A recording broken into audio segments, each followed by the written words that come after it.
You are now listening to Out of the Blank.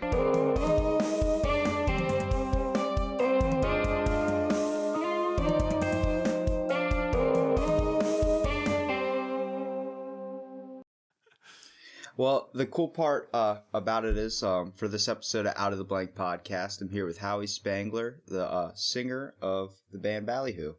And I've seen so many interviews already with you. Kind of don't I've listened to some of your music, haven't been like a big fan of like I guess hooked on all your songs out there.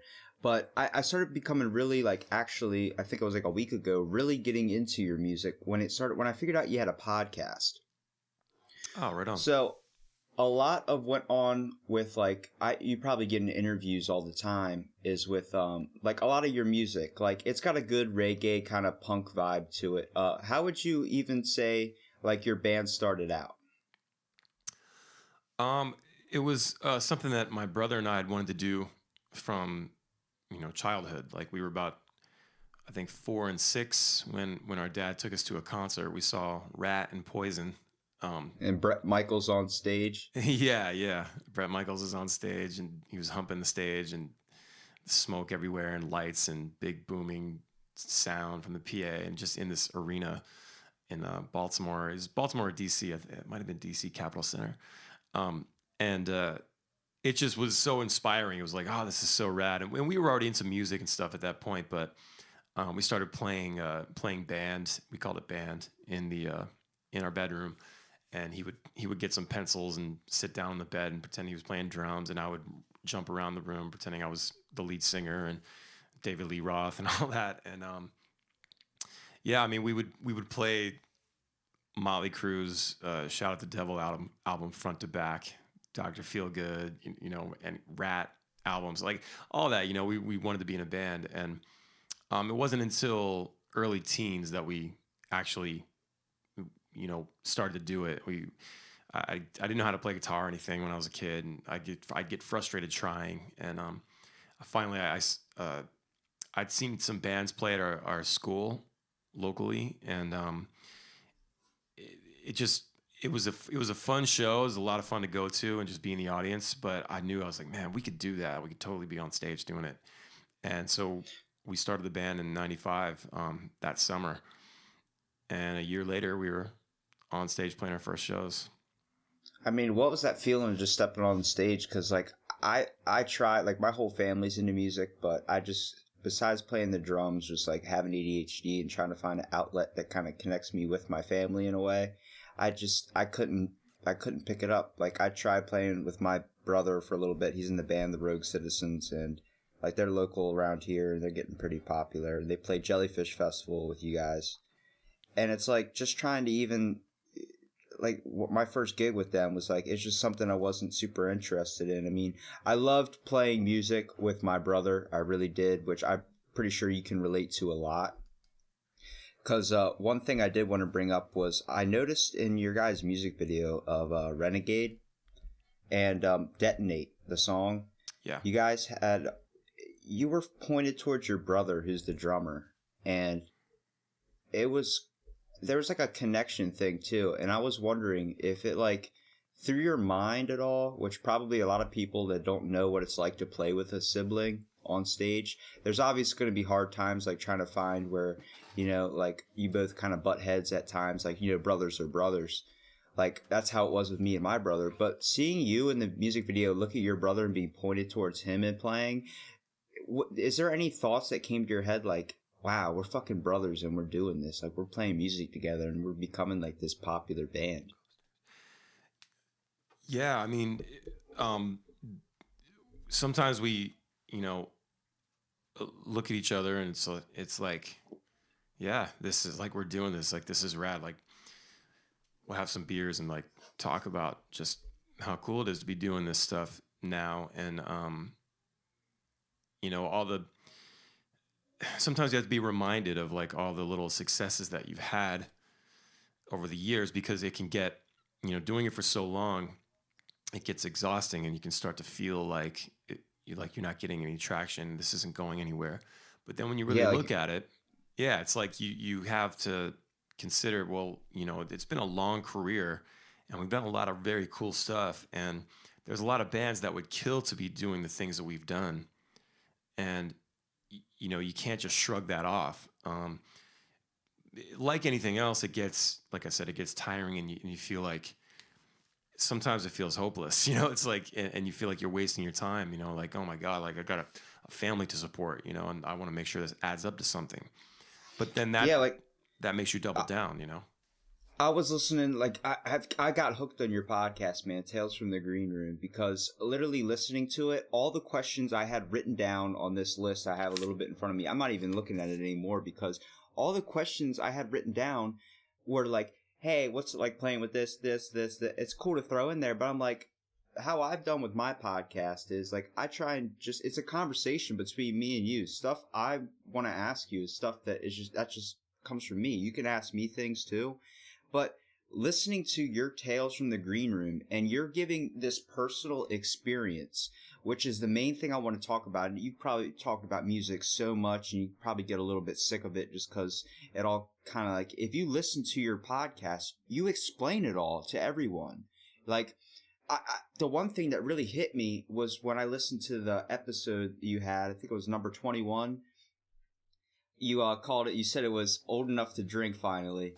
And that was funny. But with Renegade, you were talking about like like the song Detonate and what it meant to you, and like seeing somebody come up with lyrics tattooed on their arm, like of stuff you writ, like you created, dude. And that's, hearing that, like that hit me in the heart, man. Like I was like, yo, like he's got what I want to be doing. Like you found like the way the listening to that episode really just got me hooked, because I'm sitting there hearing how you're talking about how many times do you just go on throughout the day. Like it upsets me in the world today, man, just seeing all these people going around and not taking in the true aspects and meaning of life, like taking the enjoyment out of it. How many times do we say we just get through the day? Yeah. And it's, I know it's a lot. I said a lot, but it's crazy, because like when I was listening to you, I was like, everything you were literally saying in your podcast was stuff that I've been thinking about and saying in mine. And it was like, I'm glad someone else thinks this way and like realizes like, yeah, like life sucks, but you have the ability to make it not suck. Yeah. I think, And go ahead. I'm sorry. no, you go ahead, man. I was just going to say that, yeah, I mean, life can suck if you let it. You know, it can beat you down. It can you know, throw you all over the place, and you don't know what's what. But if you get in control, if you take control and you make it work for you, you know, you can't sit and make excuses on why something's not working. If it's not working, change something. You know, find another way around. You know, there's ways to get the things you want to get. You just have to have a positive outlook on it, and a positive worldview. You know, like you can sit there and sulk and be miserable. And I've definitely done this. I've for many years, you know, and just over the last few years, I've just started to realize like how precious all of this is, and it has not been an easy thing to do, you know, to amass fans and you know, streams in a streaming world. And I'm fortunate to have people that listen to our tunes on a daily basis, and you know, those royalty checks that come in every few months, it's, you know, nobody's rich here, but like it helps me put food on the table and keep a place over my kids' heads, you know. And you know, so it's like you just have to go at it full force. If there's something that you're trying to do, no matter what it is, music or art, or you want to open your own store or whatever it is, man, you can do it. It's just, you know, we're kind of predisposed to think that we're going to have to work until we die, you know. And I feel terrible for these people that, you know, that are these baby boomers that are in their 60s and 70s, and they're still working these hard, stupid jobs, you know, when they should be able to relax. And, you know, but that whole mentality back then, it wasn't what we have today. Like, with so much access now with the internet and knowledge, and, you know, it's just a matter of you getting pumped enough to seek it out, you know? Yeah, I know my grandfather explained to me, like, I asked him, like, what did he want to do with his life? And he gave me this story about how, like, he wanted to go after this art thing and kind of be passionate in that, but he had to leave, uh, like, the army and stuff at the age of, like, 20 and go home and take care of his family because his dad passed away. And I was like, he never had a chance to go obtain the goals he want, and then he just got set up in a routine where he just had to work, and that's what he had to do two jobs and then kind of feed his whole family. He didn't have the option to go out there. And I think so many people take for granted, like, every day, just of how amazing life is. Yeah, it has its sucky moments, but you have the ability to make it not suck.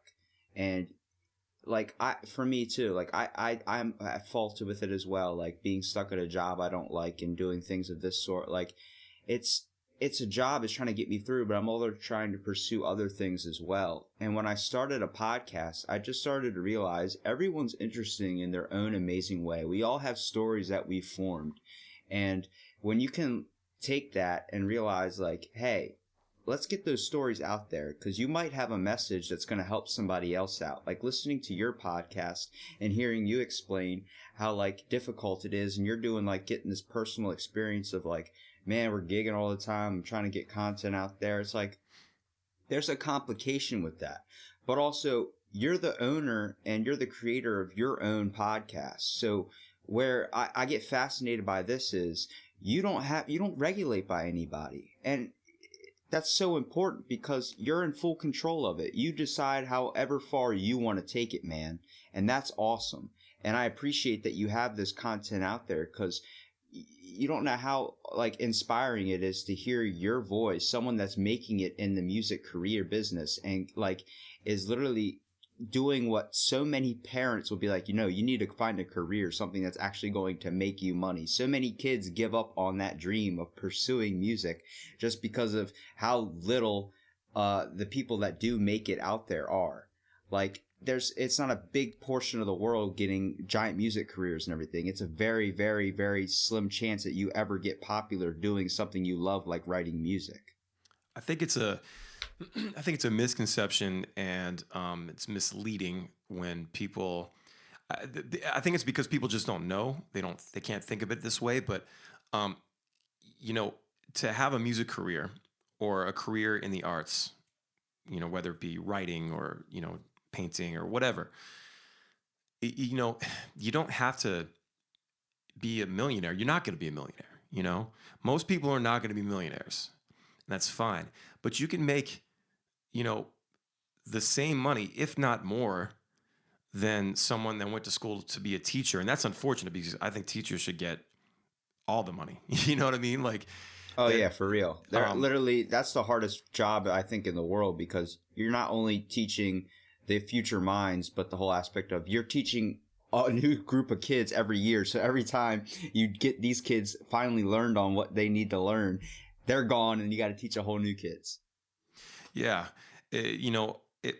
So we're kind of, it goes back to that where we're born, right away. They're telling us, when we're kids, they're like, you can do anything you want, but like, as you get older and things start to get a little more serious and more real, it's like, well, you better go to college. You better, put some money away. And I'm all for, like, schooling, education, like, obviously. I think a high school education is definitely still important, but depending on what you want to do, college might not be right for you, and you're gonna end up getting stuck with this stupid bill that lasts you decades to pay down. For me, it's like I found it early. I started the band when I was 14, and it's just been ever since that day, that random day in I think July '95. So here we are 24 years later. I'm, that's all I've done is I've thought about my band. I've, given up relationships for this. I've quit jobs over this because it just wasn't, it was getting in the way. And life happens, and there's bills that need to be paid as we get older, and some people have families early on. And yes, I totally understand that, but if it's something that you want, I was never ever going to let any of that get in the way. Like, my kids, my family, they are number one. But realistically, it's like this has to also be number one because this is what brings in the money to pay the bills, you know. Um, so I have to go on tour. I have to leave the family sometimes. It sucks, um, but it's something that I've built. Now, if this is something that uh, I just decided to up and do right now, tell my 5 and 9 year olds that I just started the band. I'm gonna go on tour. That'd be like the weirdest thing ever for them. And it would certainly be much harder. But it just all depends on what your goals are, how bad you want it, and do you really want to be working that job? You know, whatever you're doing. And some people make a lot of money. Like, you know, there's a spot over here on Post where government workers, they go in every day, and people make some great money out there, engineering, and it's awesome. I wonder how many actually enjoy it. You know, maybe some people just go in there and they do the job, they come home, and are you really enjoying that? Or would you like to do something else? You know, people get stuck in like the comfort of it. Like, well, I make this money, I can't not make this money, you know, for these reasons. Yeah, and then a routine too, kind of like getting stuck in the same thing every day. Just like, oh, it's all I know, so why do I want to change it? I'm not willing to try something new. Yeah, and that those people that are saying those things and believe that they shouldn't complain. They should just keep going to work and do it. You know, do the thing. But the people that want to make a change, it's totally possible. It's just, you know, you'd have to change your lifestyle. You know, like you'd have to, you know, sell off the really expensive car or move to a smaller house. You know, it just depends on how bad you want it. And you know, it's I guess like for anyone that thinks that we get stuck in this mentality, it's just beaten into us, you know. And for anyone that thinks that this is all there is for you, that, well, you're wrong. You just haven't.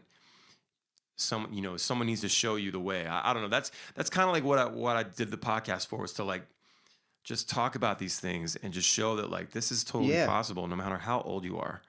I 100% agree with you, man. Like, for me, it's like when I do these conversations, they're like, what is it, like an interview? And I'm like, it's not what it is at all. I usually start it off like, hey, like, explain who you are, what do you do for a living, and then what's your passion? Like, what do you want to pursue?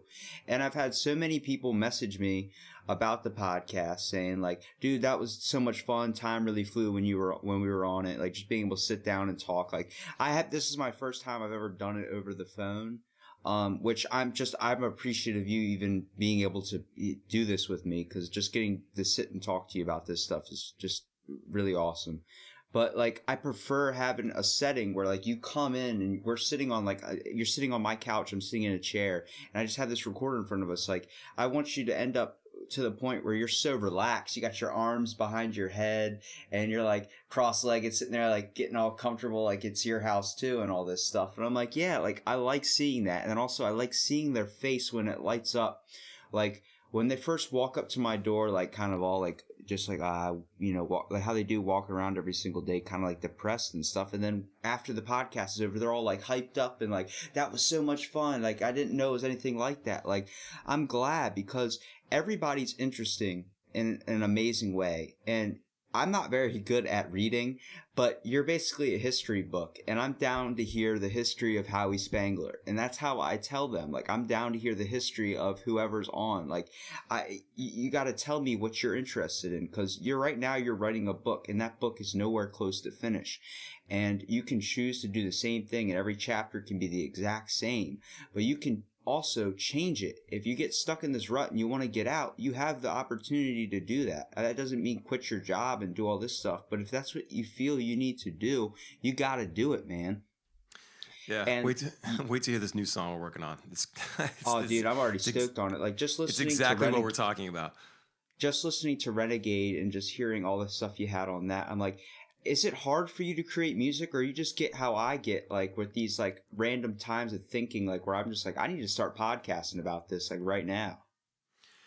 Yeah, I mean, it's not, sometimes it's easy, sometimes it's not.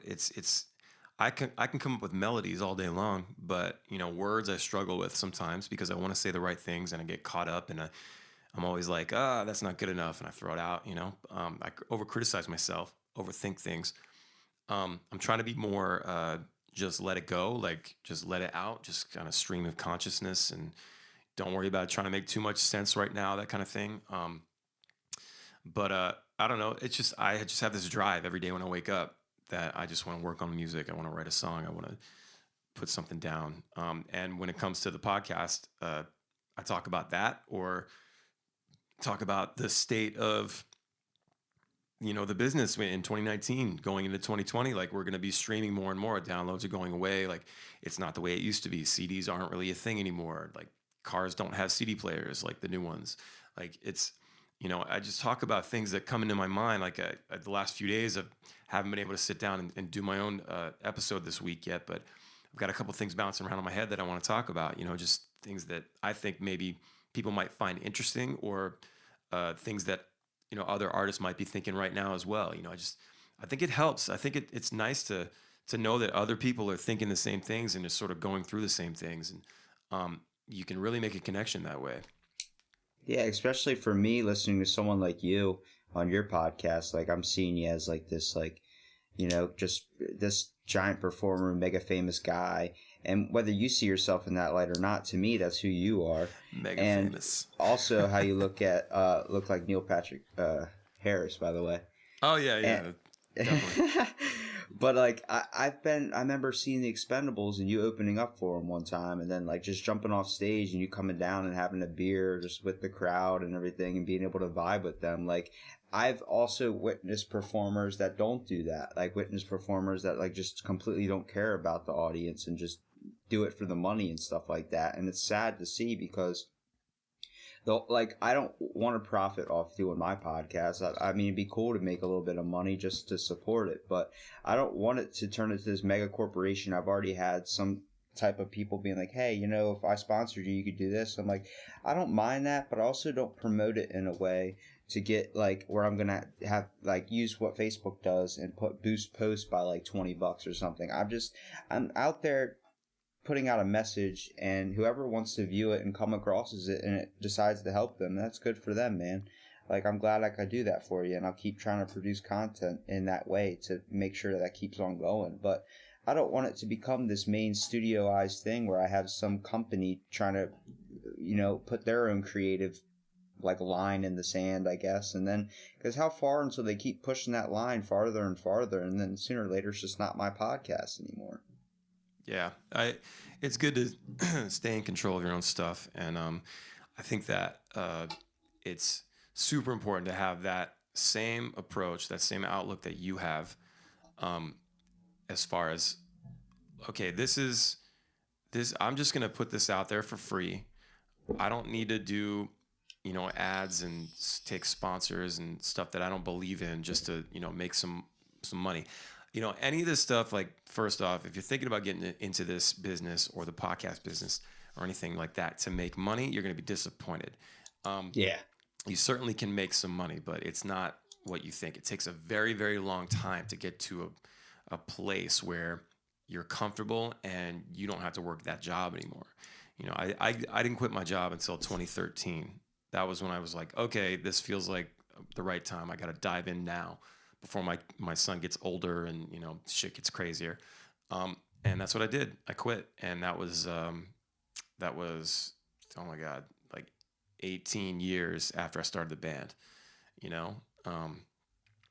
So it's just everybody has their own path, I guess. But as far as this is concerned, like, doing free content and free advice, I think is gonna pay off. Because things come back.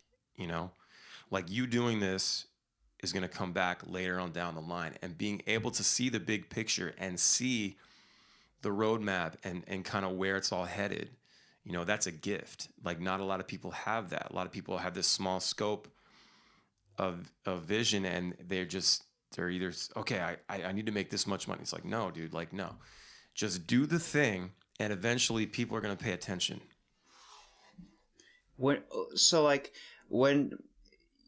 When you're creating, I guess, music, Do you find it like has your music kind of creativity kind of changed just with how much you've kind of noticed a little bit about society? Like when you're talking about people getting stuck in ruts, like we're talking about this, Mhm. like you said that you can't wait to, like when you hear it's on the new album and stuff like that. I'm not trying to, give any, like trying to ask for information on the new album, but when you're talking about these types of things and you're kind of hitting at it in your podcast, has that changed the way you create your music? I mean, I think as I get older, I just notice more things, and I, I'm not, I was never ever into politics or anything like that, but just over the last few years, shit's gotten a little crazy. I've paid more attention. I have more opinions, things like that. I'm not necessarily as vocal about it because I kind of feel like I think artists should be there to speak on things if they would like. And I don't know if I believe in a time and a place. I mean, because you put things out there, and then you go, oh, just stick to music, stick to writing songs. Like, well, dude, I got the same. I'm living in this country too. I've got my thoughts. You know what I mean? Yeah. And it is nice to let people know where you are, and if you choose. But you also don't want to kind of like ruin the moment, because the whole idea for us, like putting out music and putting out, going playing shows, is like it's kind of like an escape. So I understand why people don't want to hear that shit while you're, they don't want to go into politics when they're trying to enjoy the show and get away from all that. So I totally get that. So that's more the atmosphere we try to provide. Um, so, I don't really write about that kind of stuff, but I write about, getting older and, pursuing a dream and what it's like to do that and all the hardships that come with it.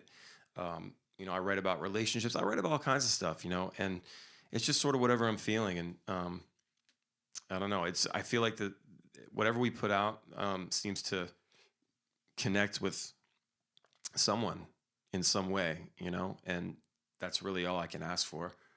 But there's never really, I'm not trying to do it, it's just whatever comes out, comes out. Yeah, when I tried writing songs, I'm not very good at thinking of lyrics. Like I'm not good at being on the spot. I'm more like I can just say stupid things and ramble off, and then somehow it sounds good. But like my brother, we're trying to create songs and stuff like back when I was in the band, and he was just like, think of something, and we're gonna start writing a song about it. I was like, okay, and then I just toss out a random word, and then he'd go into this thing that made it sound so good, and like this real like reggae vibe, like really thoughtful lyrics, and then I could only think of like the dumb stuff. But just being in that creative process is just like it's amazing to be a part of, because you're literally like when you create a band and you start being able to play like shows like you did, you captured this dream that a lot of people dream of, just never take that, like, I guess, time or even steps to try and pursue. And you're seeing it become so popular. You're playing with bands like 311, Dirty Heads. Like, that stuff is insane, man. Like, when did you start to realize, like, when you get up on stage and you're like, fuck, I'm here right now. Like, I'm doing this shit. Like, for the real. Yeah, I mean that's definitely happened on multiple occasions, man. Like sometimes you look around, I'll look back at the guys on stage, I'll look at my feet on the stage, just these really symbolic things, and I'll look out to the crowd. It's just, yeah, and you think like, holy shit, like we're doing this, like this is real, this isn't just some local band show, like we're playing we're playing like a big professional show, whether it's a festival, a really well-known festival, or playing with some of my favorite bands or bands that I respect. You put yourself on a path to get there, and eventually the stars may align, and you just get there. And I am definitely not to the point where I'm just like, okay, this is whatever, it's just a thing. Playing on stage now is like, yeah, it's what I do. It's like my thing, but there's plenty of moments like, oh God, pinch me, like this is amazing. Yeah, like you still realize that like this isn't just something like so many people take for granted, like, oh, this is just something I gotta do. No, you see it as like, yeah, I'm still gifted to be able to do what I love, and it's still being so popular, and also people enjoying it as much as I do. Like seeing your face light up on stage, is it shows like someone that actually cares for the music, seeing how into it you get. Like when you explained in one of your episodes of how like you saw Brett on stage just like humping the mic and everything like that, and like doing all these stuff, just humping on stage, and you're like, that's awesome. I want to be able to do that. Maybe not that exact thing, but be able to create music and have fun with it. Like if you ever see the Red Hot Chili Peppers play on stage, like they're running around getting all into the music, Flea's going crazy doing these types of things. I think like when you're creating music and you're on stage like playing as a band, you're all basically chefs in a kitchen. You're all creating this like recipe that you're feeding to the audience, and you're all throwing your own little aspects and like little spice into the mix, trying to flavor it up and create it with your own little thing, but also vibing together. And you see a sense of connection like that on stage. It's something amazing that I think if anybody really hasn't taken the time to go to any concert, doesn't matter if it's an orchestra, it doesn't matter. You want to dive into all realms and enjoy all pieces of it, because all music is beautiful, no matter if it's super studioed up or not at all. It's the fact that you can create something like lyrics, like stuff that has powerful meaning to you, and then be able to play it and someone get the same, I guess, feedback from it to the point where they can tattoo it on their skin, dude. That is mind boggling. It's certainly, it's certainly amazing to think that, just from thinking about the kid, writing songs on his bed, and then here we are now, and we're, playing shows with 311 and, Dirty Heads and all those bands. Yeah, totally, man. It certainly doesn't get old when people come up to me at the merch table and they tell me those stories. Sometimes it's hard for me to like process at the moment, because people tell me some heavy stuff sometimes, of how much is connected, and it can get a little dark, and it's just, all I can do is like hug people, and say thank you for listening and all that, and then I have to think about it later. It's just a lot to process. But yeah, tattoos and people singing along, and it hits me all the time. Like I'm on stage. I'll be on stage sometimes, and people like are there watching and singing, and just there's a few hundred people just staring at us on stage, just dancing around, and it's like the weirdest thing. Sometimes I think about it, like, look at this. What is this? What is this? What are we doing right now? Like we traveled here in this van, and now we're here playing music, and these people are watching us do it. It's like they paid money for us to do this for them. Like, it's the weirdest thing, but it's so rad, it's like, I'm truly grateful. And, I'm human, and we're all human. And sometimes you do take it for granted in a way. Like, like I said, you get sick of it. You get tiring of all of the travel, and maybe somebody's not feeling good that day, and you're like not thinking the show's going to go well, and you're not going to perform. And it does happen like anything else. But then I'm like, okay, well, I could be waiting tables again, But yeah, we've built this thing, and people support it, and I know it can end at any time. That's the other thing, is this could go away, and for whatever reason, people won't listen to us anymore. And I hope that never happens, but it's totally possible. So I just take it all in as much as possible, and just live it and be it, and go at it 200%. Yeah, definitely give it your all, and especially like the one question I actually had written down to ask was, when it ever gets old or annoying to kind of play the same stuff all the time, even though like you do play new music every now and again, but just playing like constant, like when you go on tours, like every night playing like the same list, you got to kind of change it up, change the order and stuff. Does it ever get kind of like, you ever have those nights just trying to walk out on stage like, I don't feel like doing this shit again? I mean, there are definitely songs that we favor playing more than others, and there are songs that we have to play every night, and a few of those are songs that we don't really, it's not that we don't. I don't know. I love playing all our songs. There's certain songs I'd rather play if there's a time crunch. I'm like, well, I don't want. Let's play this one instead. But really, you throw in all the hits. Quote unquote, air quotes. The hits, the classics, for the fans, because that's what they want. And because when I go to a show, I want to be able to enjoy it and sing along and kind of know the music. But you throw in the deep cuts as well to kind of challenge yourself, keep it interesting. Um, but we have so many songs that people like, and a lot of them are songs that we love to play anyway, you know. And I look at it as like this is just this cool thing that we do, and it's fun to see how tight we can get on a tour, you know, playing the same song, you know, 40 nights in a row.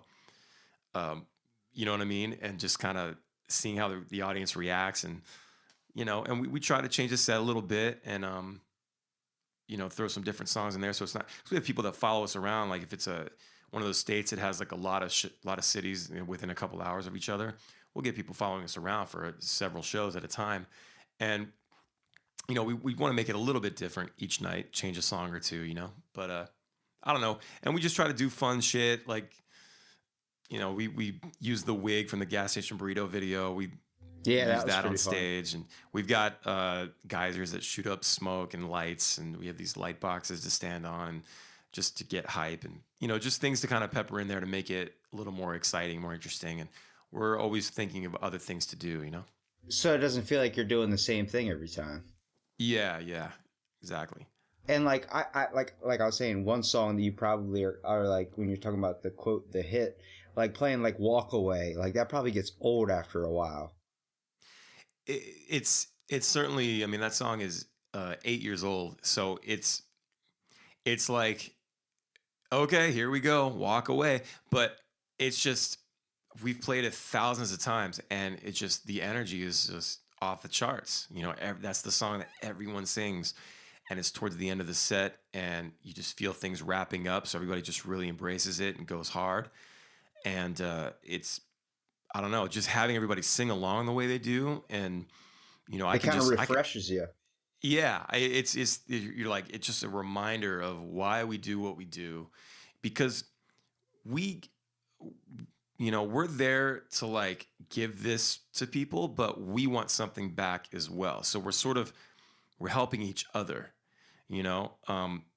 We're we're playing the songs, people are singing, they're getting away from their lives, whatever it is, for a couple hours, but we're feeling that sense of accomplishment and satisfaction of, you know, performing and getting a reaction. It's this weird thing that happens. You know, it's the synergy with our audience, and the more energy the crowd gives, the more we can give. You know, because we try to get up there and just blow it out. You know, and if we're not getting reaction, it makes it a little tougher, and it makes it a little less fun, I guess. But it's also challenging. You want to do a little more.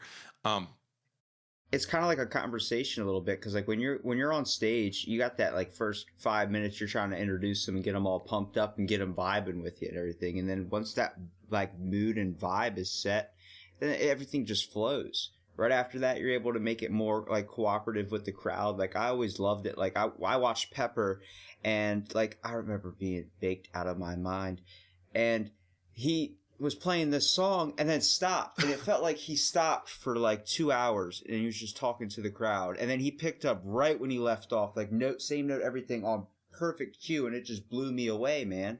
Like being able to hop up on stage if you're playing in Baltimore and be like, how you doing, Baltimore? And like just like, you know, adjust your song also to incorporate Baltimore. Like, you know, we're feeling all, you know, just, and then also being able to say the place's name, it makes those people connect with you. And you could just do small stuff like that. It keeps it interesting, and then keeps everybody on top of their toes. Like, not just, you know, like, okay, he's going to play the same stuff over again. I know how it goes. Like, I've listened to it, but it's going to be cool to sing along, but also being kind of to keep the crowd on their toes by changing some lyrics or stopping and be like, how's everybody, like, be able to do some like crowd work too. Like, that's awesome to see. Like, I really enjoyed that. And then like when you're able to do that and you getting this feedback from a crowd that basically is like just starving for more, and you're like, all right, we got to play an encore, and you come back on stage and you get that, like, that's just, it's something I've always wanted to chase after, dude. It's just, I don't mean to be like, you know, like, oh, I'm all about attention, but like, just seeing that, like, just knowing that you can create some content or create something. Imagine that came from your mind, you turned it into something, and you didn't know if it was going to be good or not, and the next thing you know, it's a number one hit, and it's being sold, and everyone's listening to it, like Walk Away or Mixtape, like these popular songs that are the hit ones.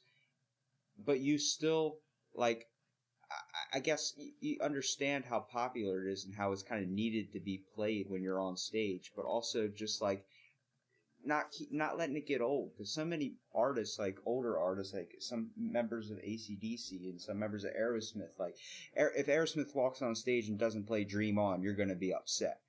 But Right.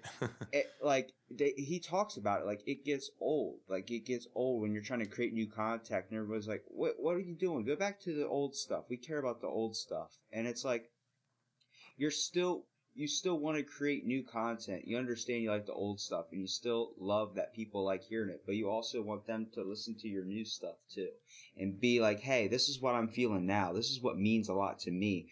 Like, if you appreciate me as an artist, you should be looking at how I'm willing to put out new work and try and relate to a newer group. Because like with the Dirty Heads, for example, they they went from doing this real kind of like punk rock type thing and like rap style reggae, and then they did their newest, I mean, the one album I didn't like too much, but then I ended up listening to more of it and loving it, like My Sweet Summer and all those songs. I thought they were way too studio ties, and it seemed like they changed their whole way from Cabin by the Sea. They went into this whole other outlet of becoming more studio, and I was like, I see what they're trying to do. They're trying to grab younger minds and bring a whole nother crowd of like techno people that enjoy that music into the reggae world a little bit, and trying to get them interested. And then with their newest one coming out, and then it's like hearing that, and them kind of going back a little bit to their old ways. I really appreciated that, because it's like, thank you, you're not losing the original people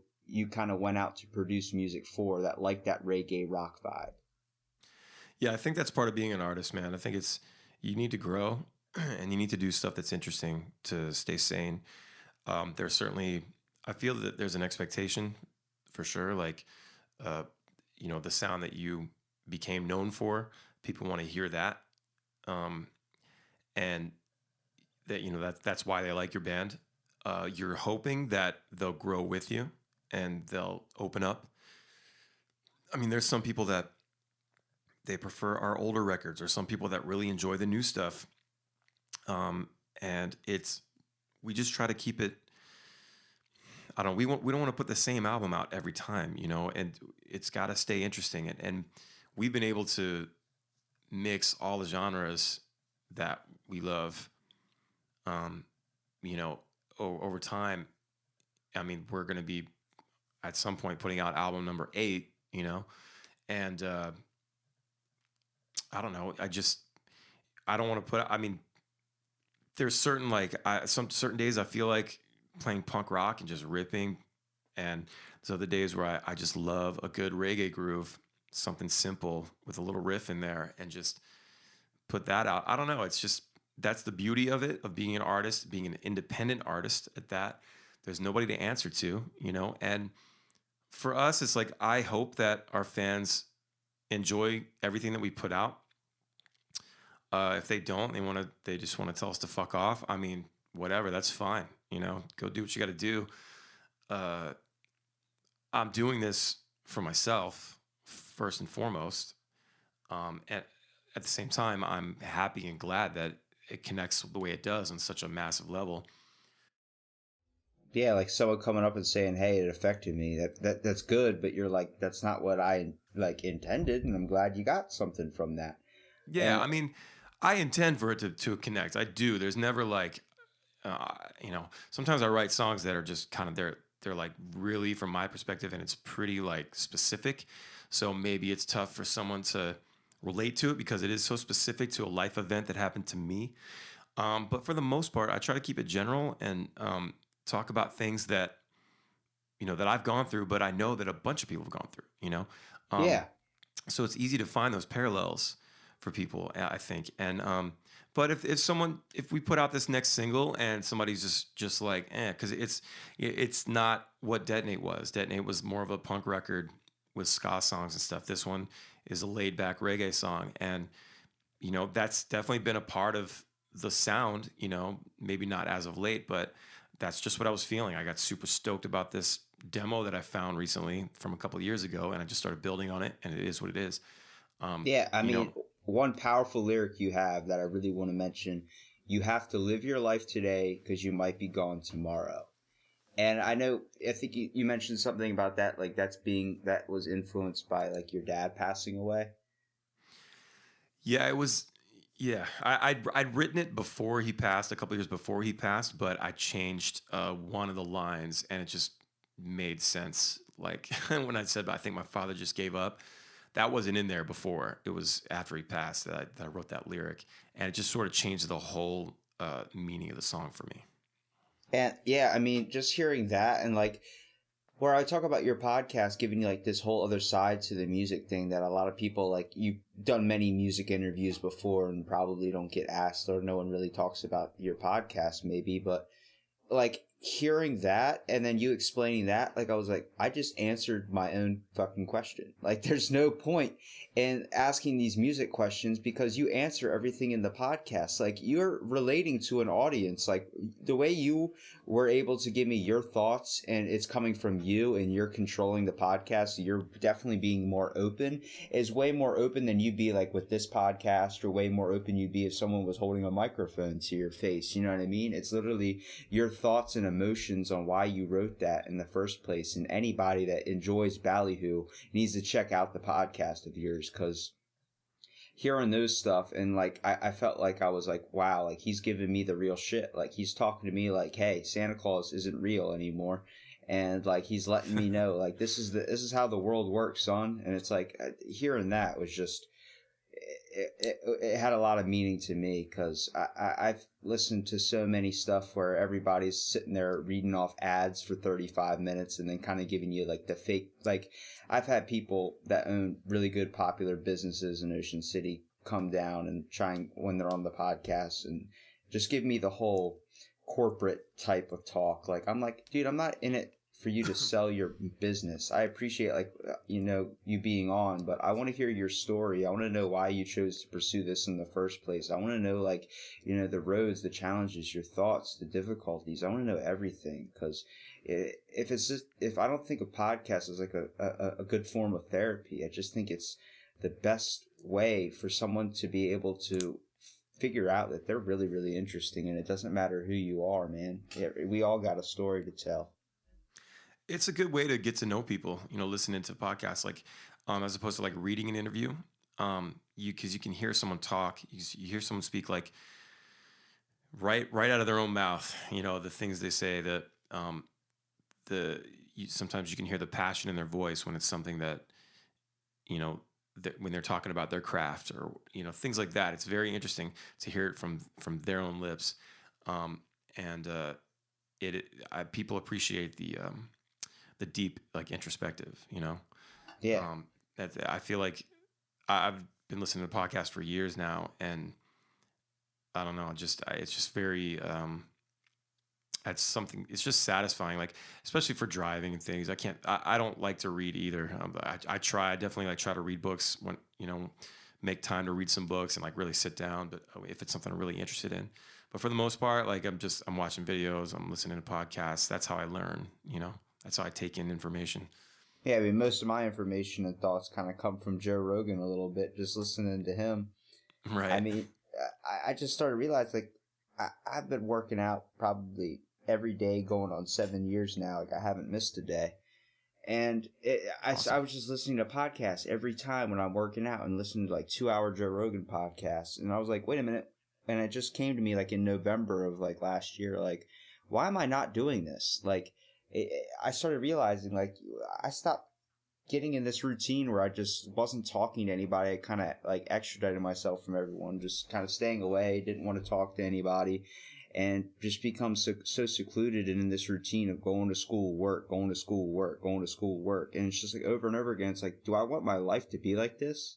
Like for the end, like, do I want to be 80 years old and someone rolling me up to the side window at an old nursing home and me looking out the window, not accomplishing anything? Like, no, I want to be able to say, like, I had fun with my life. I got to do what I wanted to do and get the words out there and also just meet some interesting people.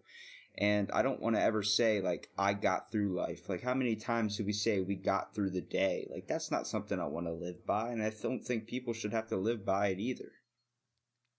Yeah, the scariest thing, man, is thinking about being on the deathbed, or getting to a point where, hopefully it never happens where I, can't stand up anymore. You know what I'm saying? Like bedridden, Yeah. like that. I want to do, I want to do things. I want to be, and I'm still relatively young. So it's like, I just, in the grand scheme of things, I'm doing the things that I'm interested in. Um, the podcast is just something that like, it was never a thing to like make money. I had some friends, some musician friends, like over the years, like a lot of people come to me for advice about things and information. Hey, what do you think about this? Or hey, how's this work? I'm like, man, Brandon from Bumpin' Uglies, he told me, he's like, you're like a well of knowledge. Like you just have all this information. I'm like, I do. Like I've been doing this so long and I've learned a lot because of mistakes. You make mistakes, you learn from mistakes. And it's like, well, wouldn't it be cool to like just do like a podcast of just like this kind of information for artists to maybe they can sidestep all the bullshit, and Yeah. just and focus on the career more. And I don't know, it's just that's all it is, and it gets a lot of praise and people are into it. I've got around 60,000 downloads now of the pod, and I'm super stoked that people are taking it in. Call it 60,001 with me getting that it on there, buddy. Right on, But man. I appreciate like that. my podcast started out, I had a buddy call me 2 weeks before I even had the stones to even start creating one, and he was on top of his roof drunk trying to about like getting close to jumping off at like 2 o'clock in the morning. I ended up talking him down for 2 hours on the phone, man. And he was like, thank you, like you gave me like something. Like I felt like nobody was listening to me because he felt so controlled with his life, like his parents had ran everything for him. And That's then heavy, bro. hearing that, and then hearing to him explain how like his life, like the only time he could ever get to this point of being open like this and being able to connect with his family is if he has a drink inside of him.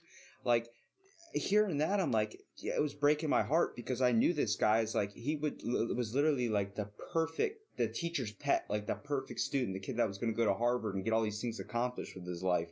And he just realized like, he's not doing what he wants to be doing. Everybody's been controlling his life for him. And then when I started the podcast and had him on it, he was like coming to me and talking to me on it, and just being so open, and like he was willing to discuss all like his problems and everything and kind of get down to that. And just seeing him after the podcast was over and his face light up was just like meant the world to me. Like it's the reason why I even keep on doing this thing, because you have a different form of the podcast. You could just do it by yourself. I mean, I could do it that way too, but I feel like after a while I get bored after like 10 minutes.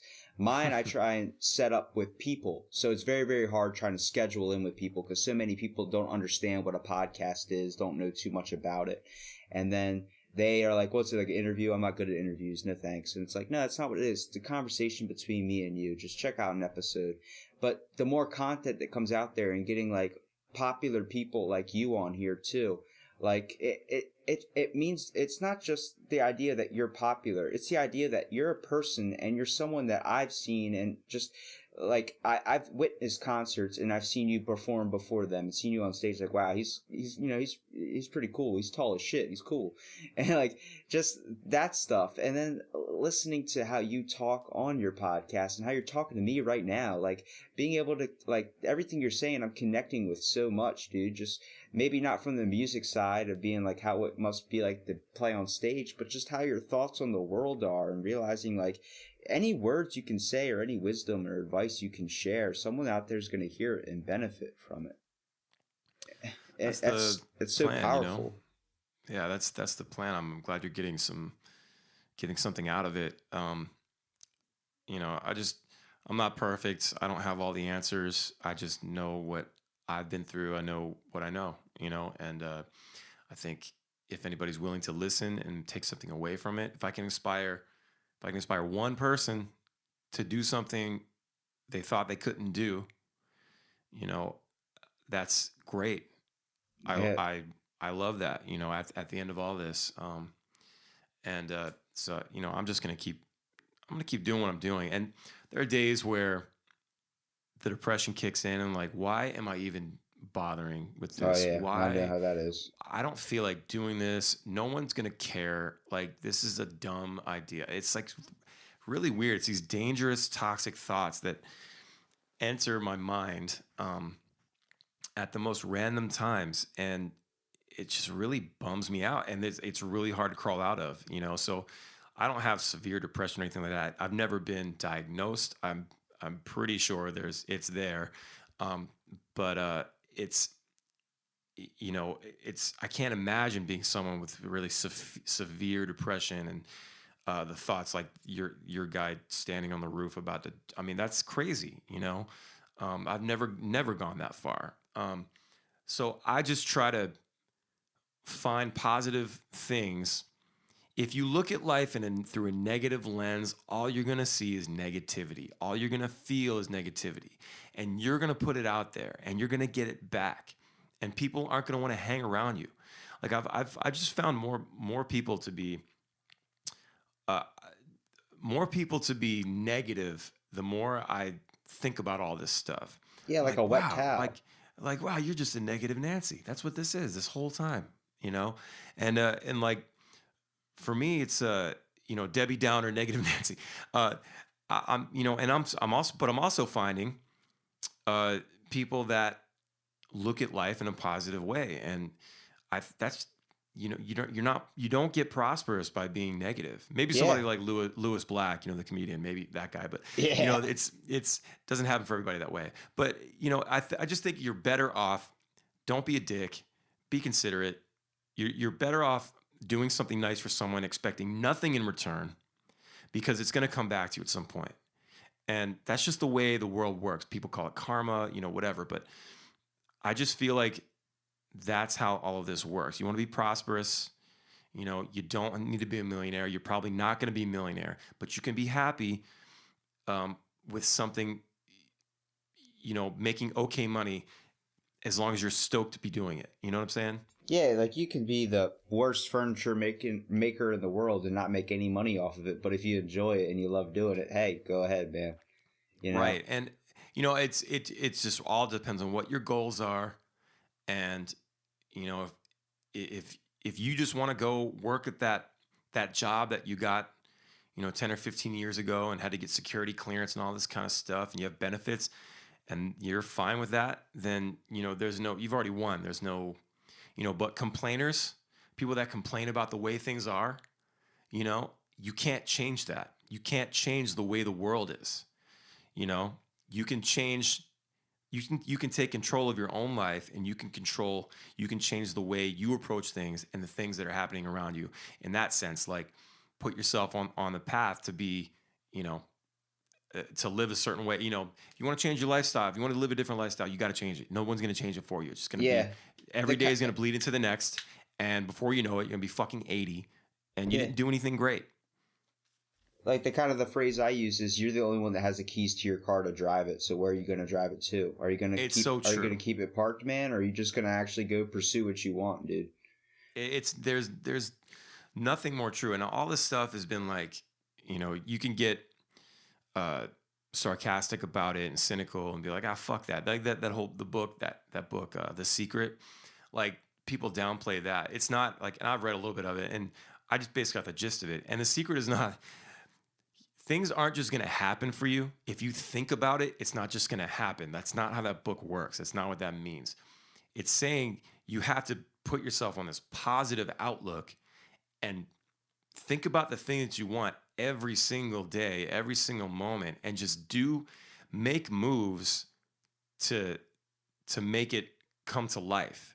You look at the things you have to do, look at your endpoint, and reverse engineer it backwards. Figure out where you need to go, what steps you need to take to get to that end goal. That to me, that's what The Secret is about. It's like the law of attraction. You kind of will things to happen. But if you go, that's gonna suck, I'm not gonna do that, whatever, it's that, then yeah, it's not gonna happen. It's gonna suck for you. Yeah, if you don't take the time to pursue something, like it's not going to go anywhere. It's just going to stay at the same shitty spot you have it in. Yeah, don't fucking sit there and complain about shit if you're not willing to make sacrifices, make changes, do the things you have to do the work you have to do to make it happen, you know? A lot Anyone of can do this shit. a lot of it. See, a lot of that comes from like how society today. Everyone judges everybody, man. We're so judging on everything. No matter if you say, "Oh, I don't care Yeah, what a person 100%. looks like. I don't care how a person." No, no, no. Oh, you have those thoughts. I have those thoughts. It might be a split second, and we try and get rid of that. But we all judge everybody on their looks, appearance, just everything. Just what it comes down to the very minimum. Like someone has something, you're constantly comparing yourself to them. Oh, why do they have that? Why don't I have that? Why don't you have that? And it's not our fault, but it's like human nature to do that. And I think it's so hard to look past that. Like so many times I've walked into, stores and things and seen people in a hurry. Yeah, I get you're in a hurry and you're trying to, but there's no need to be mean to someone that's working there. Like, hello, I'm over here at the counter. I'm trying to pay for this. And it's like, you know, like the lady's like 70 years old and she's already like working by herself and she's trying to stock stuff at the same time, be a cashier. Like, I don't see that person as being a jerk. I see that person as just being confused about what's going on in life. Like, is it really that important to get your Starbucks mocha frappuccino unicorn spritz with 3 extra shots of espresso important than treating a older woman like nicely in public? Like, who's obviously Specific. having a just tough day as it is. Yeah. Uh, that I think people get wrapped up in judgment and all that and wondering what people are going to think about it. And it's just like, you can't worry about that. You can't compare yourself to anybody. Like it is a natural thing, I think, to compare yourself and your success or lack thereof to someone else. It happens every day and you're probably doing it. You're probably doing it and not realizing it, you know? But I think in the grand scheme, it's just like, don't worry about what anybody else is saying, what anybody else thinks. If there's something that you really want to do, then just go for it. And put yourself on the path to make it happen. And if something gets in your way, if you hit a roadblock, find a way around the roadblock or go through the roadblock. You know, like it all depends on your drive. There are people that are born into really shitty conditions. Everybody has got a different story. You know, they come from different places, and people are told they're never going to be anything. You know, that's awful. I was never told that. You know, but I was also told that being a rock star wasn't a thing. You can't do that. When clearly I'm watching MTV and seeing people do it. You know what I'm saying? Yeah. Like it's right there in front of me. I'm listening to the radio and I'm hearing someone do that thing. Like you can't tell me that it doesn't happen because it does. But those are people that have small minds. Like small minds is like a big pet peeve of mine. Someone that's just like, no, this isn't, like super closed mind and like can't think outside the box and just doesn't see, like can't picture a way out. Like that shit annoys me so bad. People that I'm a dreamer, man, you know, and I just move on things. Yeah, see what pisses me off about those types of people that do that, they're like, "Oh, you're just a head in the clouds type of person. Like you have unrealistic expectations about what you can do with the skill you have." It's like just because it doesn't work for you doesn't mean that it's not going to work for me. You know, Yeah. I'd rather take all my time and all my life's like ability, all the strength I have in this life to try and pursue something that might end up failing. But the fact that I took the shot for it, like that's enough for me. Yeah, that's a trait of a miserable person. That's someone that hates themselves for whatever reason or has negative feelings of themselves or low self-esteem and think that they could never do something like that, or they're just fucking lazy and they don't want to do the work that is trying to project that shit onto you, and that's not right. They don't have the right to do that. I mean, they have constitutionally they have the right to do that, but you know what I'm saying, like to try to sort of infringe on your dreams, the things you're pursuing, and you have to be able to shrug that shit off. You can't let it sit there. It's got to slide off your back, you know.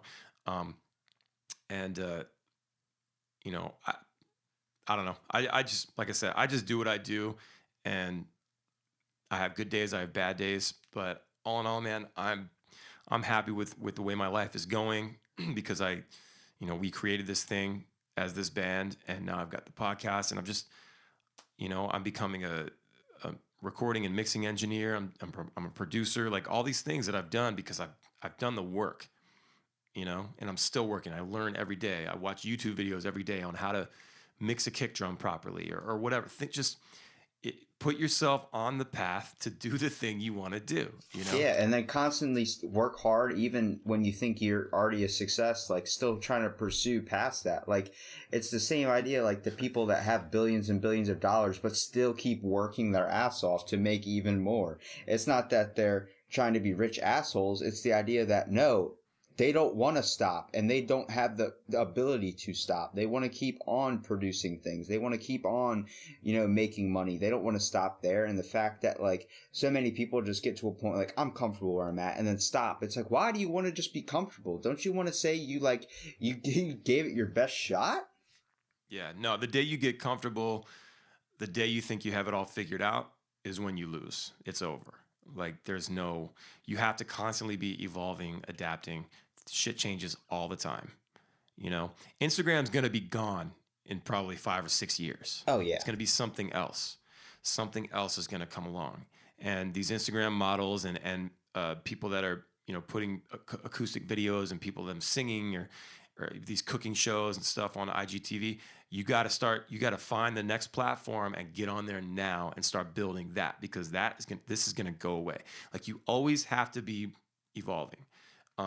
And for me, becoming a mixing engineer, I'm always working on music. I'm always like, I knew a girl years ago that swore up and down that she was a photographer, but she never took pictures of anything. Like it was like maybe at a family gathering or something like that. And that was it. I was like, no, dude. I was like, photographers take pictures of shit. Like, Yeah. like photographers, like are constantly like working on their craft. Anybody, like an artist, anybody is working on their craft constantly. That's how you do it. You don't just become a pro photographer because you took pictures of the new baby. Like Yeah, or just took a picture of whatever food's sitting in front of you. I mean, you have to do the work. I've been at a point where I've been skating on the boardwalk and I'll just stop and my buddy will be like 10 streets ahead of me. And then he just looks back and I'm like laying down on the boardwalk because the light is hitting an alleyway in just a perfect angle where it lights up and looks like the most amazing photo that I take a picture of. And then, any person that has Instagram can make a beautiful picture, obviously, but putting it on Instagram and then uploading it, like just being able to see, like, I caught this thing, this is from my perception. Like when I see photos and I see people taking pictures, I don't see any good or bad ones. I see photos of people's perspectives. And like when you listen to music, you're listening to other people's perspective and thoughts on the world. You're basically saying words with your instrument. And I've talked to people that do comedy, like do stand-up comedy, do those types of things, and talk that they can get their jokes out by just talking. They got enjoyment of doing that. They know how to get their message or thoughts out there doing that. Musicians, being able to get your message out playing music. Photographers, be able to get your message out with just a work of art. And writers, being able to express themselves in writing.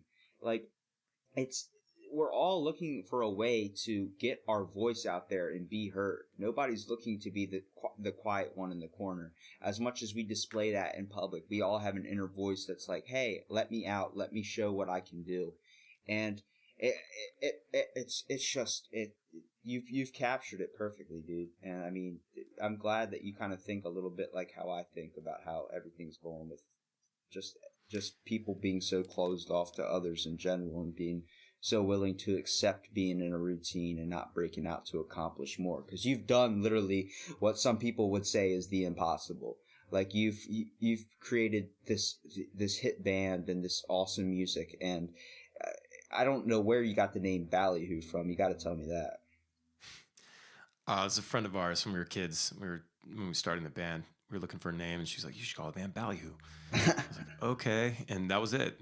It was like it's not a typical word. It's like, and it was like one word, and it was like big and colorful in my mind. Just saw block letters, and put the exclamation mark on the end. And yeah, do you find it now? I wish I didn't call it that. like once a Why? week. What would you call it besides Ballyhoo? I don't know, but not that. It's just I'm happy that people are like getting it tattooed on them and things like. I mean, it is what it is now, but like I look back, I'm like, God damn it, because like a band name. I'm serious. A band name is important. A good band name is important. for because sure. A bad band name can really mess things up for you. Like people won't take it seriously. Yeah, you don't want to be called like the Foreskins or something. Someone's like, what? Yeah, I mean, Bumpin' Uglies had some issues with that a few years ago. Like some people were kind of downplaying their name, downplaying the band because of the name. You know, and now they're just out there tearing it up, and no one gives a fuck about that. You know, but yeah, our name is just so like weird. You know, people don't know what it is. Well, at first I don't know thought there's some like weird reasoning behind it. I was like, they're called Ballyhoo. Let's look up what they like. I tried to find some information on it, and the only thing I found was the dictionary definition for Ballyhoo, which meant extravagant publicity or fuss. I was like, yeah, is that what they were going for? Yeah, well, when you think about the definition, it's kind of like if you go to like a circus or like some festival, and there's just all this different shit going on. You know, like all these different things happening. It's sort of like organized chaos, and like you can say, "Oh, look at all the ballyhoo." You know, it's like there's all these different things happening. That's kind of where it came from. It's similar with the band, you know, the Hooplas. Yeah. My brother was in that band, and he was like, "Yeah, we're called the Hooplas." I remember him saying that at like when I was like in 10th grade sitting at the dinner table, and I'm like, you named it after a fucking SpongeBob episode? He goes, what? And I'm like, you've never seen that? And he was so like, you know, dude, you're an idiot, you don't know what you're talking about. And I had to show him the episode of the kids screaming, sounds like a bunch of hoopla, and I was like, you guys are named after a SpongeBob episode. And like, but they took it and ran with it, and then it became what it is today. Mm-hmm. And I'm like, it's just those simple things. Like, yeah, you hear serious band names like Aerosmith or Avenged Sevenfold, and then like you hear, you know, whatever, Metallica, whatever these names, Leonard Skinner, whatever you want to call it.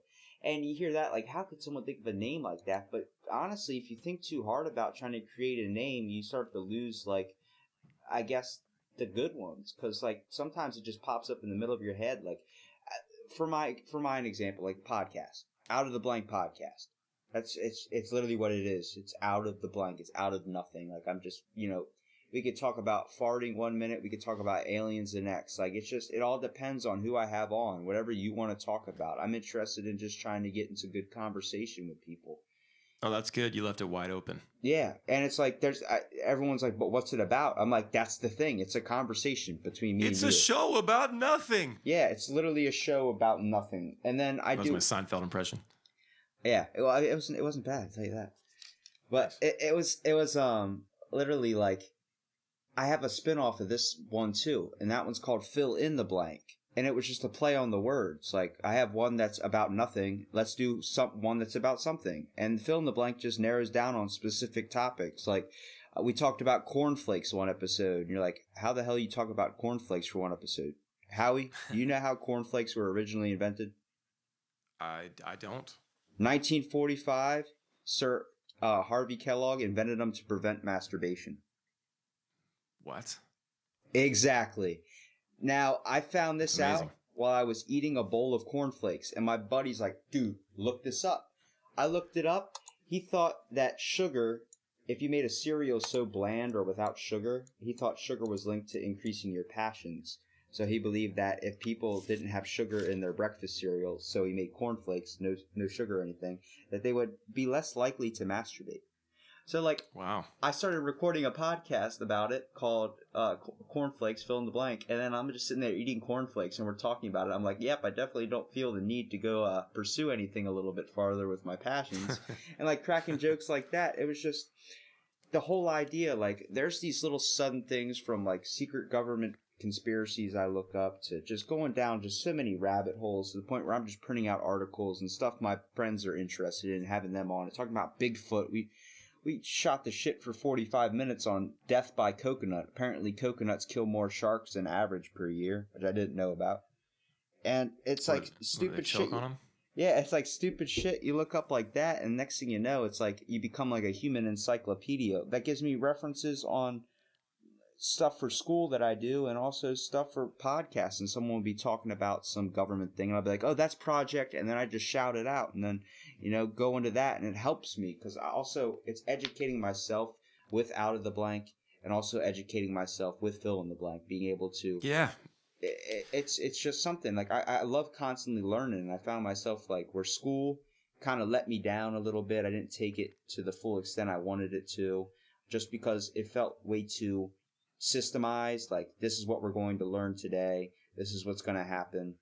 And it never gave, like, there were very few teachers that created it in their own way and didn't have a structured plan with everything. And those teachers are the ones that I see so successful. Like, I podcasted with my third grade teacher on New Year's Day. She was one of the biggest inspirations in my life because she knew I had ADHD. And where most teachers just put me in a corner and completely close me off from the rest of class, or they just kick me out of class, she used to put erasers, like the giant thumb cap erasers, on my ends of my pencils so I could drum on the desk because she knew I liked to play drums. Then That's great, man. we go out to recess and she kicks the ball like 50 yards or whatever, just kicks it, lets it roll all the way like down the whole field. Go get it, Robbie. And then I go back and I come back and get the ball, and then like kind of like a dog, I guess, but drop it in front of her, and she'd be like, okay, now, and she'd do it again and keep doing it until I was so tired that when I got back into class, I wouldn't be tapping my feet anymore. I'd be sitting down actually listening and paying attention to what's going on because I had my energy burned out. That's the problem, that, again, with society and all this. It's just, we're being raised in a one-size-fits-all situation, and that's just not how it is. No one is the same. A lot of people have the same shit, right? But everyone's different, man, in some way. And, just putting kids on medication because you don't know how to control them, or how to deal with them is fucking wrong. And, but every now and then you've got these people like your teacher that will recognize that you were different, not in a bad way, but she had a different approach to, and that's, you got this attention that the other kids weren't getting because, you're just wired differently. And Yeah. I think that's just such a misconception. And it's like, it's an injustice to a lot of people, And the fact that she's still teaching to this day and being able to affect kids like me, like, no one gave a shit about me, man. Like, besides, no teachers didn't want to take the time to deal with me. It was just easier to kick me out of class, to the point where what was the point of me even going if no one gave a shit? And it wasn't, their fault. It wasn't my fault, but it was just the fact that I didn't know how to sit still. They weren't coped to deal with me.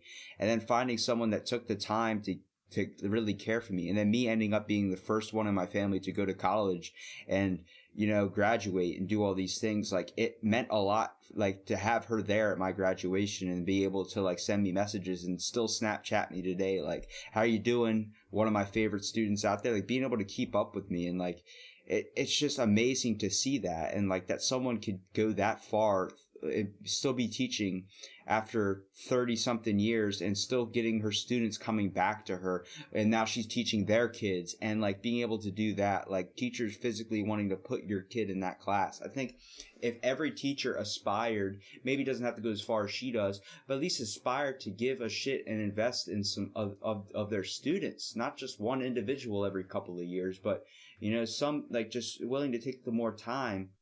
If you invest anything, whether it's education, whether it's in music, whether it's in an acting career, whether it's whatever you want to do, you can accomplish so much and affect so much of the population. And you think, oh, my one act isn't going to do anything that's going to change the world, but it's a trickling effect. It's going to cause a chain reaction that's going to affect multiple things down the line, man. It's like paying it forward when you're at McDonald's. You roll up there, someone paid for your meal. I'm going to pay for the person behind me. That shit can end right there, or it can keep on going, but it's not the hardest thing to do, just to make someone's day a little bit better who could be really, going through something rough. Yeah, it's I don't know, those types of people that they're few and far between, that the ones that get it and the ones that are willing to go the extra mile, that make all the difference. and that's why I think teachers don't get paid enough. Yeah, for sure. There's a lot of teachers that really care. My son has had several teachers now being in elementary school. He's about to be in fourth grade this fall, and all but one. There's one teacher that was kind of weird. It didn't seem to really give a shit. Not just with him, but with everybody. But every other teacher he's had has been so involved and willing to talk over messaging, texting or whatever. To, if something went down at school, we could talk about it. They'll actually give him an extra chance to go fix a couple problems if he got them wrong on a test. Like, it's just, they care. They care about him, and it's such a nice thing to see that exists. Especially what they're doing now. Like you said something about medication and how like it's so easy for a doctor to, first of all, hand out a prescription to a child, dude.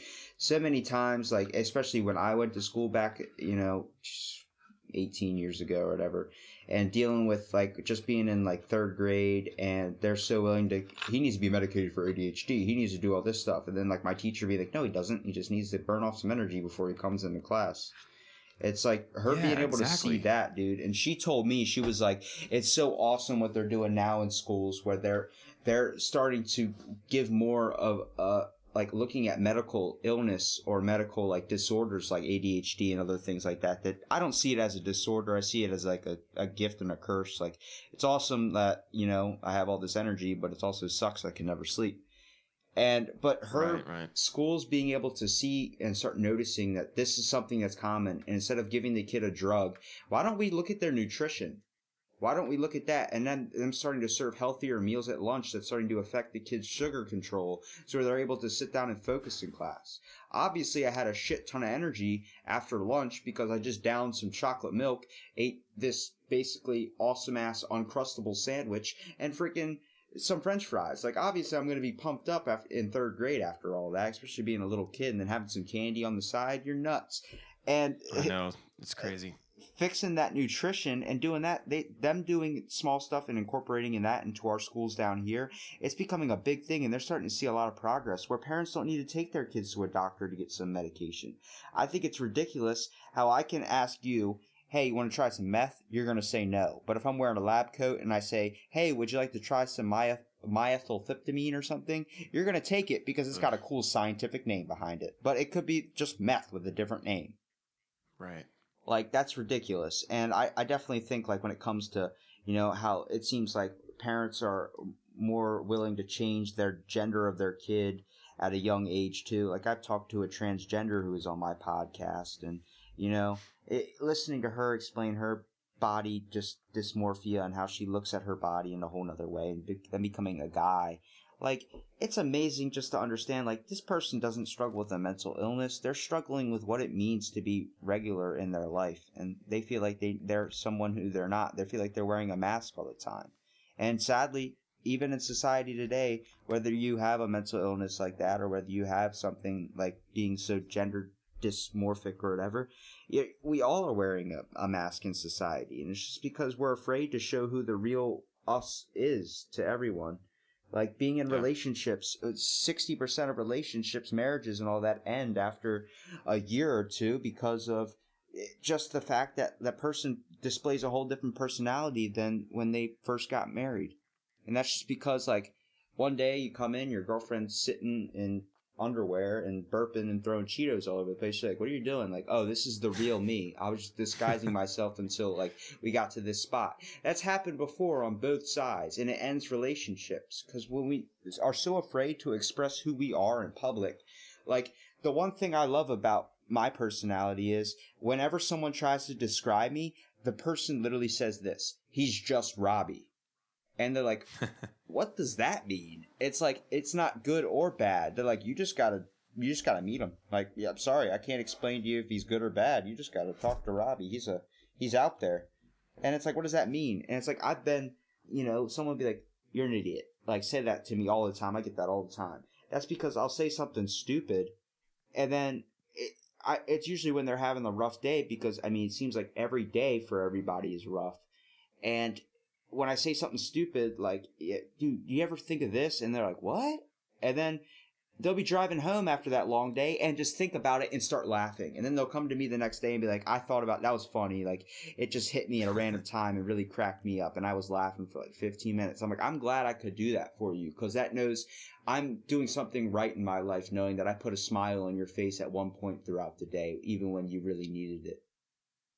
Yeah. And I know that was kind of me Yeah. going off on a little bit of a tangent there, but it relates to the same thing on how you do music, man. Like the fact that I could take your song and some emotion I'm feeling, if I'm feeling down in the just ditch, and I just decide crank up my music, play one of your songs and turn the windows down and just be able to shout it and scream it to the world because I'm like, he's feeling what I'm fucking feeling. Like that whole thing, the fact that someone could do that and listen to your music, that's got to just be awesome to know that there's people out there doing that. Yeah. We just want to make people happy at the end of the day, It's like it's coming from the heart, it's coming from us, and we are doing it to satisfy something in our own souls, but the fact that I know that when it goes out that it's going to affect other people. I do know that every time, but the fact that anybody's listening at all is just it's a monumental thing that I truly don't take for granted. Again, there are moments where I doubt everything, but I'm very grateful to do what we've done and to be able to keep doing it and support a family and just anybody who wants to pay attention. For real. And like I said, dude, I really appreciate you even taking the time to do the podcast, man, because it means a lot to me. And I'm just letting you know, like you got a number one fan forever right here, dude. Because just hearing you talk and seeing how willing you were to help someone like me who isn't popular, doesn't have a big following, doesn't have a whole bunch of content out there, or not very popular podcast, but not to talk down on it, but I'm trying my best to do what I can to get stuff out there moving. Trying to do it all self-sufficient on my own. Trying not to get like a bunch of people like corporate all into that, like sponsoring and everything, so they can. I don't want it to lose the essence of how pure I want it to be with it. Like just being a conversation and getting thoughts. And the fact that you're willing to be on it and first of all it's been an hour and a half talking and just being able to level with me and really shoot the shit. I hope I created a good kind of podcast vibe with you, and it wasn't an overall bad experience for you because I gained a lot of useful information from this, man. And hopefully I asked some good questions and had some good stuff to talk about that you're not usually asked all the time.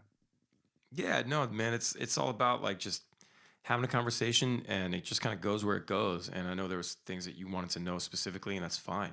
It's we're just sitting here chatting. I mean, I happen to believe that, on the on the tip about helping you and all that stuff, like I just happen to believe that we can all help each other. I don't know how many listeners your podcast has. I don't know how many people are going to hear this, but it's not about that. It's about just I don't know, making connections and doing the thing. And if it helps your podcast get a little more popularity, I mean, that's great. I'm glad that I'm able to be in any position to push to push attention your way. The fact that I can even do that, it's just, I don't know. I'm just grateful for all of it. Yeah. I'm just glad, like, seeing an artist like you and someone who's really, really popular, at least in my eyes, and so many others down here. I mean, you're a local celebrity, dude. And you play with all these amazing bands and be able to accomplish so much in your life and having, just a really good following too with Ballyhoo. And the fact that you're able to take the time and still keep a leveled head, like, hey, I started just where you started too. And just still recognizing that and not losing that. Because it seems like a lot when people become celebrities and everything, they just totally lose that whole aspect of everything. I should never forget, where obviously where you came from, but there's people are starting new things every day. Everyone starts somewhere, and I do interviews with small publications all the time, like people that get 8 unique visitors a month, on their web. Like, it doesn't matter. I can sit there and talk about this stuff all day long. I love inspiring people. I love making people feel good. And, I'm hoping that that's what's happening every time. Every time my voice is heard or a song is played or something, For sure, man. And like I said, dude, I appreciate you being on the podcast, and I can't look forward to the next episode of your podcast, dude, because I'm waiting on it. Thanks, man. Yeah, I got to get on that. Hopefully I'll do that today. Well, I've got all my stuff out, so I'm hoping I'll just get it done. How'd you come out with Tales of the Green Room? Like, how did you even think of that name? I actually had that title in my head as an album title years ago. I thought one day like that would be a great album title, and we never ever used it. Every time we just never used it. And when I started thinking about actually doing a podcast, that was the first thing that came to mind. I was like, this is what this is. This is why I came up with this. This is fitting for the type of shit that I'm going to talk about on this podcast. Tales from the Green Room. It's all about just the stories and the experiences and the knowledge that I've gained, things that I've learned from doing this all these years for over 2 decades. Yeah. And it just made total sense to me. So yeah, and I'm seeing the artwork too with the pineapple. What does the pineapple mean? Like symbolize? To be honest, the pineapple was more of like I needed something iconic and fun, something that would look cool on a t-shirt or a sticker, and something that was, just symbolic. And let me look, like I'm doing this in real time right now. Let me look this up. Pineapple meaning. I'll just tell you exactly what this is. Someone posted on the Ballyhooligans group, Facebook group. They posted the meaning of a pineapple. Hold on, symbolism. Yeah, there we go. Recently, and it's awesome. Yeah, give me 1 second, okay? So my daughter's asking if it's lunchtime. It's actually past lunchtime. I gotta get this. Yeah, okay. Pineapples are considered an expression of welcome throughout the South and symbolizes assets we appreciate in our home: friendship, hospitality, warmth. Yeah, so it's just all in line. For whatever reason, it it's almost like I knew that without knowing the definition. It's like, I don't know, it's like you presented a pineapple that means like, yeah, welcome. I was so happy to have you in my life. Or, Yeah. This is we're creating a bond. So the pineapple's sort of all that, and plus it just looks cool, Oh, for sure. I love your artwork, yeah. Tales from the Green Room podcast. Like that artwork, the 2 waves crashing on the pineapple. Like, Oh, thank you. Yeah. who designed that? I did. Dude, that is dope, man. I've tried to draw up stuff for the out of the blank and everything, but the most I ever came up with was like a space thing. But I don't know. Seeing stuff like that and seeing that great artwork. Do you have like posters and stuff you sell? Because I already like in a cart I have ordered. I'm gonna order one of these pineapple T-shirts because these look sick. Yeah, thanks, man. Yeah, I simplified it since then. I just more of a simple drawing, just an ink drawing, and for the cover art. But yeah, I have some ideas for the future for more merch and cool stickers and things like that. But yeah, it's just you got to have some sort of a. I knew that from doing this all these years, I knew that I had to have something that could be recognizable. Nothing too crazy looking, but some kind of a simple piece of artwork. Yeah. And when you see that logo, if you're familiar with the podcast, you're going to know what it is, from afar. Yeah, especially like you're walking around with like something you said on a podcast that got turned into a shirt, and the next thing you know, some dude like, oh, that's a nice shirt. Oh, you know what it's from? No, I don't. And then they just walk away. But then you get somebody that listens to the podcast as well, walk up and go, oh, is that Tales from the Green Room? And you're like, yeah, man. And then the next thing you know, you got a whole new friend right there. Yeah, humans are so tribal, so it's nice to have like that little group that's just in the know. When I say whatever bench like that, people are gonna go, "Oh fuck," from the podcast. That's hilarious. Yeah. If you've never heard me say that on the podcast, then you won't know what the fuck I'm talking about. Exactly. That little picture of a pineapple sitting on a bench. Yeah, sitting on the bench. Yeah. Like I'm trying to get merch and like these other type of things going too. Like I just really want a couple shirts just to be able to kind of have some just friends wear it and kind of spread the word around town, because I really just have it spreading by word of mouth, like people sharing it. Like I got like 200 views and stuff like that just from people just kind of whispering it around, like, hey, I was on this podcast, you should definitely check it out. And then doing it that way. I try not to kind of promote it in any certain types of way, but I'm starting to realize I don't need to, let someone take control of it, but I do need to get the message a little bit out there a little bit more, and trying to accept a little bit of help when it comes to like making business cards and doing that type of thing. But Yeah, one of the worst things you can do, one of the worst things you can do is try to do everything yourself, even if you feel like you're not gonna do great at it. Like, I think it's one thing to like, you know, create the show. Maybe you want to draw the art, but if you feel like, you know what, someone else can do this, or someone else can really help me promote better, or is better at social media, and they're willing to do it, maybe for free or something like that, do it. Don't worry about. I mean, it can still be your message and your thing, but you can have people to help you get it out there. Because you're gonna limit yourself, and you're gonna spend more time trying to figure all this shit out and try to draw the best thing you can, when all you gotta do is just hire someone to draw something rad for you. So don't be afraid of that. Don't be afraid to let go a little bit in that respect. It's gonna be your thing still. You're just having people kind of help you facilitate it. for sure. Dad, do you do the artwork on all your Ballyhoo stuff too, or is that somebody else?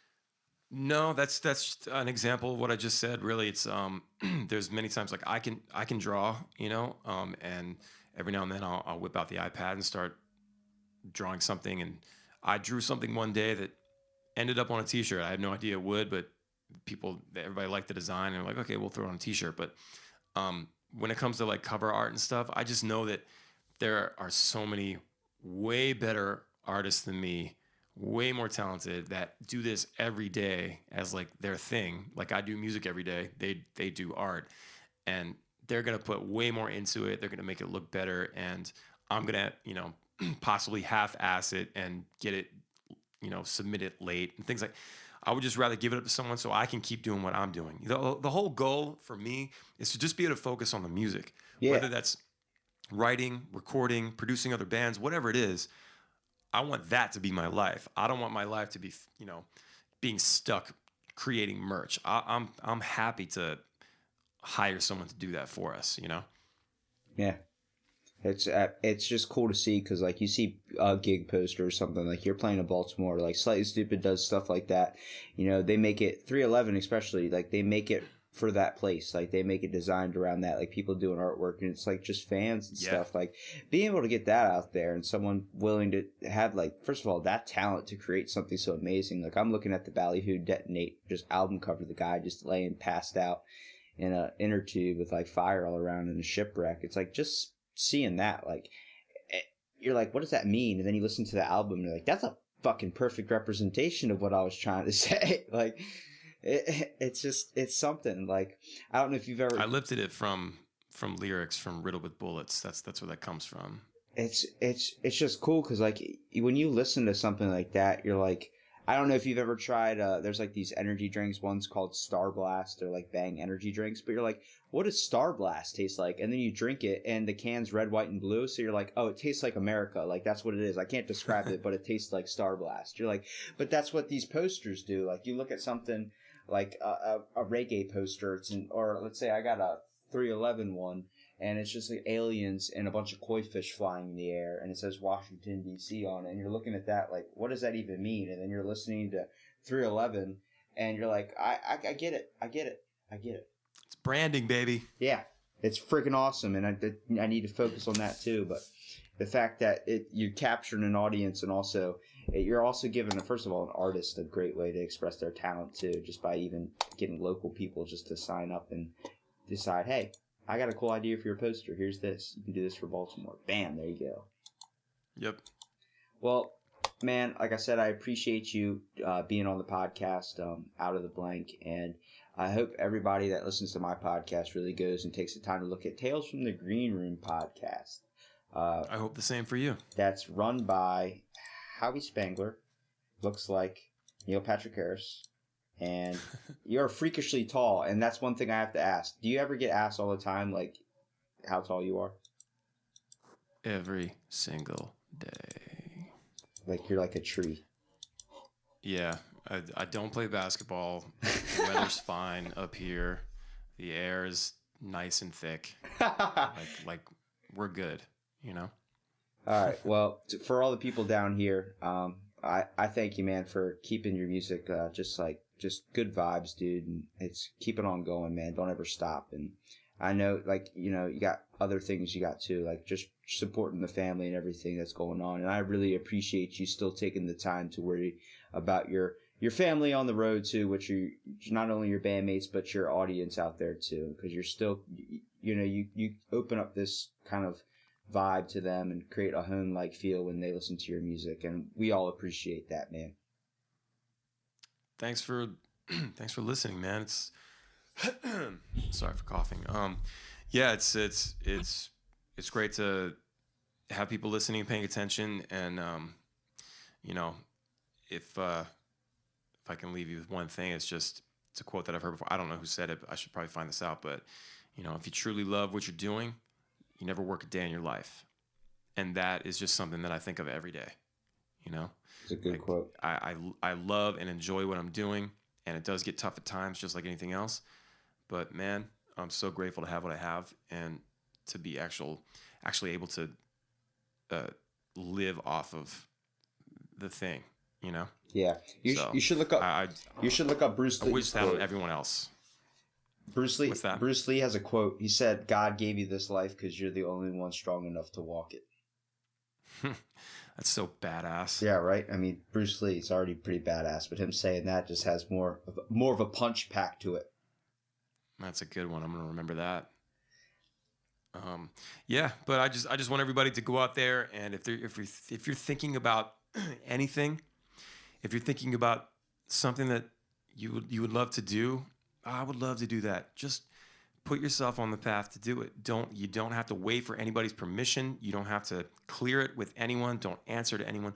Don't worry about what people are going to say, but if you got to work 9 to 5, you got to work 9 to 5 to pay the bills. That's totally fine. But what are you doing when you get off work? What are you doing when you put the kids to bed? Don't sit down and watch Netflix. But Breaking Bad is so good. It is so damn good. But in the grand scheme of things, man, if you're doing all that shit, you're not working on what could turn into something great. You're the only roadblock in your life. That's basically what you're saying. Exactly. The only person standing in your way is you. So, yeah. All right, Howie. Thanks for being on the podcast, man. Thanks for taking the time. You got it, man. Thanks for having me.